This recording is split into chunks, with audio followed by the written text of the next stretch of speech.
আমি ব্রাহ্মণ্যবাদের একজন অনুসারী, কিন্তু আমি ইসলামের অনেক কিছুই পছন্দ করি। কিন্তু ইসলামের নিয়ম অনুসরণ করতে হলে আমাকে কি ইসলামে ধর্মান্তরিত হতে হবে, নাকি আমার ব্রাহ্মণ্যবাদের ধর্ম পালন করেই আমি ইসলামের বিভিন্ন নিয়ম অনুসরণ করতে পারবো? স্যার, আমি আপনার অনেক বক্তৃতাই দেখেছি, যেমন ইসলাম ও হিন্দু ধর্মের মধ্যে সাদৃশ্য এবং আরো অনেকগুলো। আপনার বক্তৃতা আমি খুবই পছন্দ করি। বোন খুব সুন্দর একটা প্রশ্ন করলেন। তিনি বললেন যে তিনি ব্রাহ্মণিজমের একজন একনিষ্ঠ অনুসারী, কিন্তু তিনি ইসলামের বিভিন্ন বিষয় পছন্দ করেন।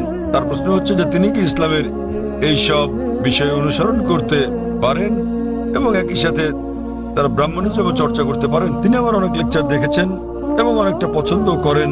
বোন, প্রথমে আপনাকে বলি যে ইসলাম বা মুসলমান হওয়া কোনো উপাধি নয়। ইসলাম আবিধানিকভাবে বোঝায় শান্তি, যা পাওয়া যায় নিজেকে আল্লাহর কাছে সমর্পণ করে। তাই যে কোনো মানুষ যদি সে তার ইচ্ছা অনিচ্ছাকে আল্লাহর কাছে সমর্পণ করে তাহলে সে একজন মুসলিম। শুধুমাত্র মোহাম্মদ, জাকির, আব্দুল্লাহ, সুলতান, শাকির নাম হলে মুসলমান হওয়া যায় না, বা ফাতিমা, আয়েশা, এইসব নামগুলো আপনাকে মুসলিম বানাবে না। মুসলমান মানে যে তার ইচ্ছা অনিচ্ছাকে আল্লাহর কাছে সমর্পণ করে। তো প্রথমে খুঁজে বের করতে হবে আপনাকে মহান আল্লাহর আদেশ কি। বোন বলেছেন যে তিনি ব্রাহ্মণিজমের একজন একনিষ্ঠ অনুসারী এবং তিনি ইসলামেরও বিভিন্ন বিষয় পছন্দ করেন। আর তিনি আমার অনেক বক্তৃতা দেখেছেন যার মধ্যে ইসলাম ও হিন্দুইজমের সাদৃশ্য আছে। যদি এটা দেখে থাকেন তাহলে উত্তর দেওয়াটা আমার জন্য সহজ হবে, আপনার পক্ষে বোঝাটাও সুবিধা হবে। আপনি যদি দেখে থাকেন আমার হিন্দুইজম ইসলামের সাদৃশ্য নিয়ে বক্তৃতা, যেটা আমি বোধহয় প্রথম শান্তি সম্মেলন চেন্নাই দিয়েছিলাম, ইসলাম ও হিন্দু ধর্মের মধ্যে সাদৃশ্য।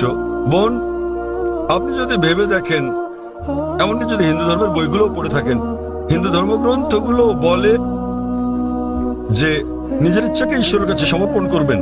কিন্তু আমি যেটা বললাম যে সময়ের সাথে সাথে পূর্বের সকল ধর্মগ্রন্থ আগের মতো অবিকৃত অবস্থায় নেই। সেগুলো বিকৃতি এসেছে, জালিয়াতি হয়েছে, দুর্নীতি ঘটেছে। বেশিরভাগ পণ্ডিতগণই এই ধর্মগুলোর বিষয়ে, হোক সেটা হিন্দুইজম অথবা হোক খ্রিস্টানিজম অথবা ইহুদি ধর্ম, তারা একমত যে তাদের ধর্মগ্রন্থগুলো অবিকৃত রূপে সংরক্ষিত নেই। আর আপনি যদি আমার বক্তৃতা শুনে থাকেন, আমি শুরুতে যা বলেছিলাম, মহাভারত একটা গল্প যা অর্জুনের পিতামহ কর্তৃক বর্ণিত। এতে আছে ৮,০০০ শ্লোক। এরপর সময়ের সাথে সাথে পরিবর্তিত হতে হতে এতে চলে এলো ২৪,০০০ শ্লোক। এখন এর মধ্যে আছে ১ লক্ষের বেশি শ্লোক। এটি কার কথা? মহাভারতের পণ্ডিতগণের। তো সময়ের সাথে সাথে সেগুলোতে হস্তক্ষেপ হয়েছে, তথ্য বিকৃতি ঘটেছে, কিন্তু তা সত্ত্বেও এরকম পরিবর্তনের পরও সবগুলো ধর্মগ্রন্থেই সর্বশক্তিমান ঈশ্বরের বাণী অবশিষ্ট রয়েছে। এবং আপনি যদি আমার বক্তৃতা শুনে থাকেন, সকল ধর্মের মূল কথা হচ্ছে সর্বশক্তিমান ঈশ্বর একজনই। তার কোনো মূর্তি নেই, তার কোনো ছবি নেই।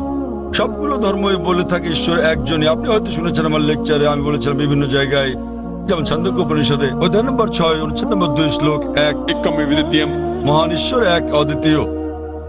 এবং শ্বেতাজ্বতর উপনিষদ অধ্যায় নম্বর ৪ শ্লোক নম্বর ১৯ এবং যজুর্বেদ অধ্যায় ৩২ শ্লোক ৩ বলা আছে, মহান ঈশ্বরের কোনো প্রতিমা নেই, তার কোনো ছবি নেই। প্রতিমা মানে হচ্ছে মূর্তি, ফটোগ্রাফ, রেখাচিত্র, ছবি, ভাস্কর্য, মূর্তি, পুতুল।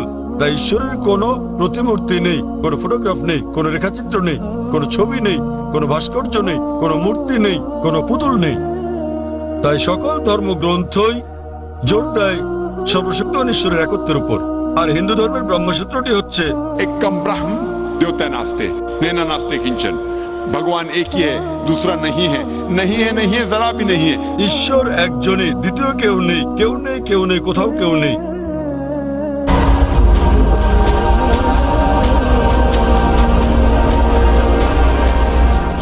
এবার আসি মূল প্রশ্নে, যা হলো একজন কট্টর ব্রাহ্মণ হয়েও আপনি ইসলামের শিক্ষা অনুসরণ করতে পারবেন কিনা।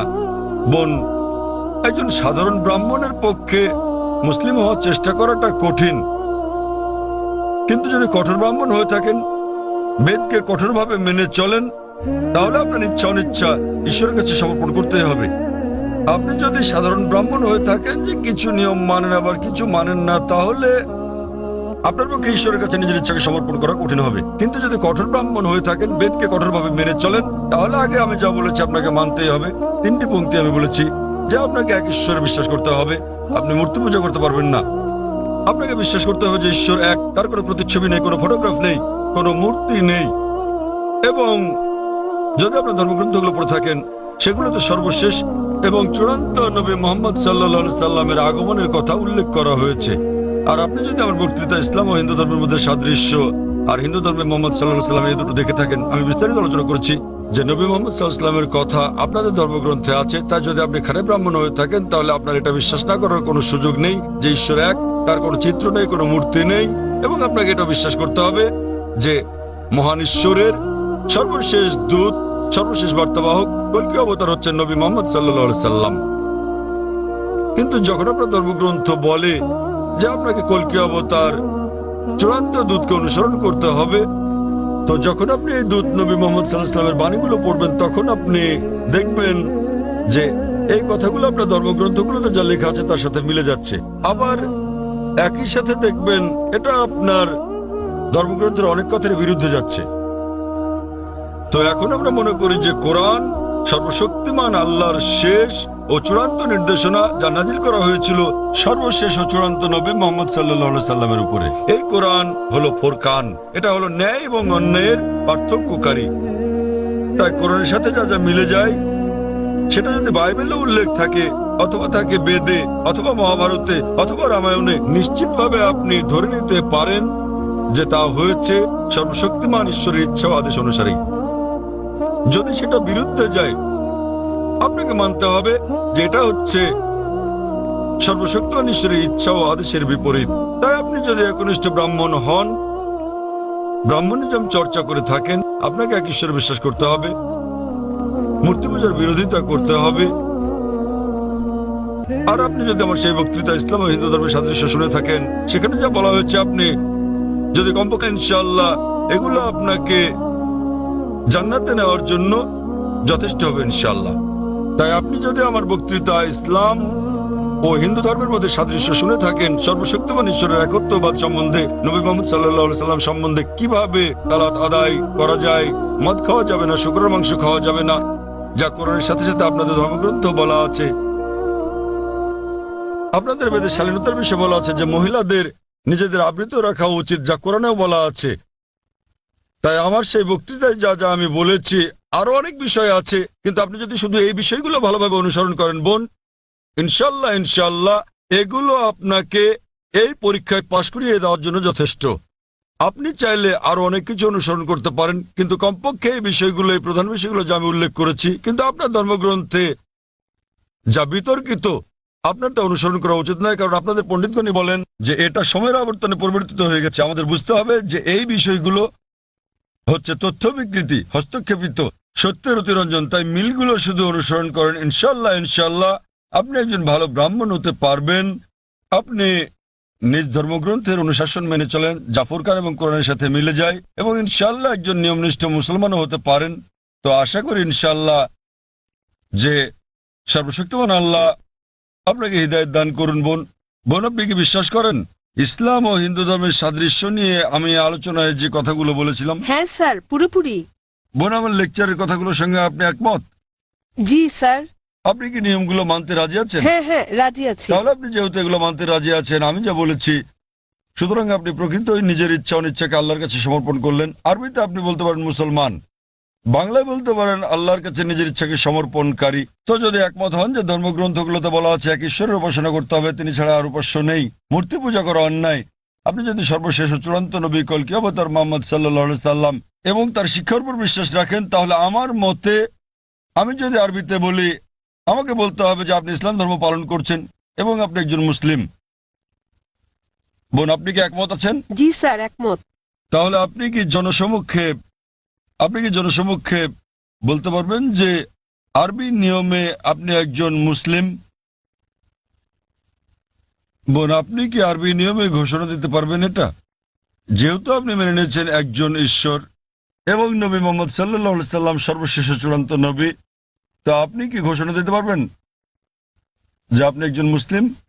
আমি বলছি না যে আমি একজন মুসলিম, যদিও আপনি যা বলেছেন আমি তার সাথে একমত। এখন আপনি যদি মেনে নেন যে ঈশ্বর একজন এবং তার হ্যাঁ। কোনো মূর্তি বা ছবি নেই এবং একমাত্র তারই উপাসনা করতে হবে, আর আপনি যদি মেনে নেন যে নবী মোহাম্মদ সাল্লাল্লাহু আলাইহি সাল্লাম আল্লাহ প্রেরিত দূত, এই দুটোই যথেষ্ট আপনাকে ইসলাম ধর্মের জগতে নিয়ে আসার জন্য, আপনি পাশ করেছেন। অন্যান্য বিষয়গুলো পরে আসবে। তো আপনি যদি মানেন ঈশ্বর এক, তার কোনো প্রতিচ্ছবি নেই, আপনি যদি মূর্তি পূজা করতে অস্বীকার করেন এবং আপনি মানেন যে নবী মোহাম্মদ সাল্লাল্লাহু আলাইহি সাল্লাম শেষ ও চূড়ান্ত নবী, তাহলে আপনি এই জগতে প্রবেশ করতে পারবেন ইনশাআল্লাহ, অথবা সঠিকভাবে বলতে গেলে এই জীবন দর্শনে। এবং ইনশাআল্লাহ এভাবে চর্চা চালিয়ে গেলে আপনি কি এই জীবন ধারায় আসতে চান বোন? ঈশ্বর চাইলে হ্যাঁ, এই তো ইনশাআল্লাহ, মাশাআল্লাহ। তো বোন, আমি আবারও আপনাকে জিজ্ঞেস করতে চাই আনুষ্ঠানিকভাবে, বোন, আপনি কি বিশ্বাস করেন যে এক ঈশ্বর? হ্যাঁ করি। বিশ্বাস করেন যে সর্বশক্তিমান ঈশ্বর ছাড়া আর কারো উপাসনা করা উচিত নয়?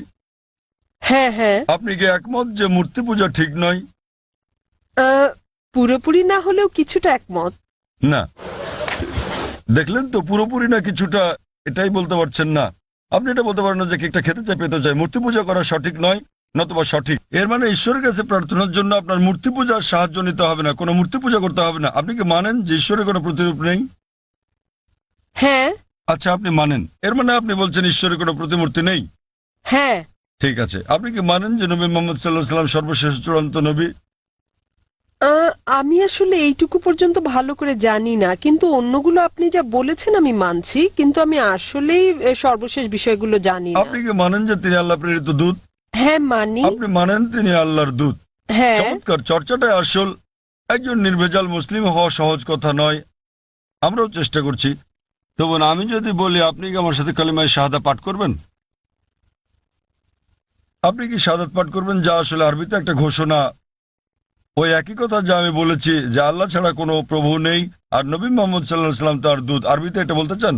হ্যাঁ স্যার, বেশ, অবশ্যই। আমি আরবিতে বলবো, আপনি আমার সাথে সাথে বলবেন, আর পরে এটার অনুবাদও বলবো। ঠিক আছে। अशहदु अशहदु अल्लाह अल्लाह इलाहा इलाहा इल्लल्लाह इल्लल्लाह व अशहदु व अशहदु अन्ना अन्ना मुहम्मदन मुहम्मदन अब्दुहु अब्दुहु व रसूलुहु। व रसूलुहु। আমি সাক্ষ্য দিচ্ছি, আমি সাক্ষ্য দিচ্ছি আমি সাক্ষ্য দিচ্ছি যে যে কোনো উপাস্য নেই কোনো উপাস্য নেই আল্লাহ ছাড়া, আল্লাহ ছাড়া, আর আমি সাক্ষ্য দিচ্ছি আর আমি সাক্ষ্য দিচ্ছি যে নবী মোহাম্মদ সাল্লাল্লাহু আলাইহি যে সাল্লাম নবী মোহাম্মদ সাল্লাল্লাহু হলেন আলাইহি সাল্লাম হলেন আল্লাহর আল্লাহর বান্দা এবং রাসূল।